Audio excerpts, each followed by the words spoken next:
Hi guys, today we will discuss about the machine learning.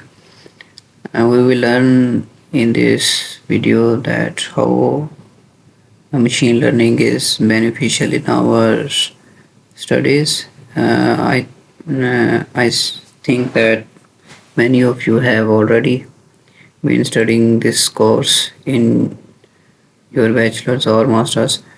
So today we will see how many types of machine learning so we can use these algorithms and make our ms and bs projects, or even those projects which can be helpful and can be learned easily through machine learning.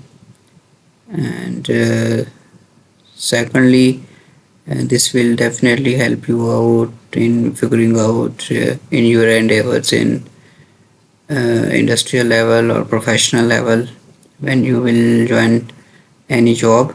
So let's start with basics of the machine learning. And to go with, we will first discuss about the supervised machine learning and the unsupervised machine learning.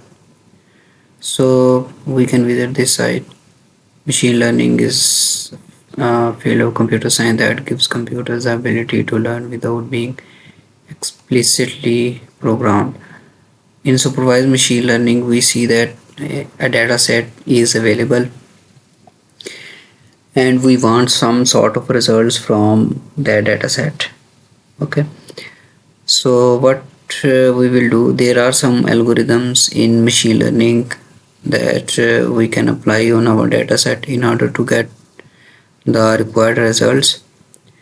So there are uh, two main types which we learn in supervised machine learning, and though those tasks are performed uh, such as classification type of tasks or regression.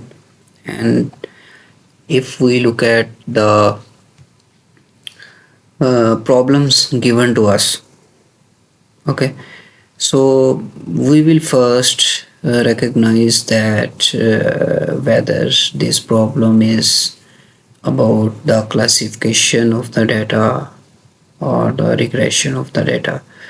So we will definitely consider that if we are going to solve the problem related to classification, we will definitely apply those algorithms which are related to the classification.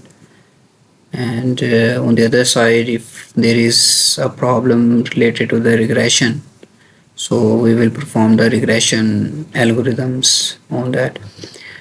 So in unsupervised learning, the machine is definitely trained on the set of unlabeled data, which means that the data input data is not paired with the desired output. We do not know the output of the data set. Okay, so the machine learns the pattern, the behavior of and the relationship among the data.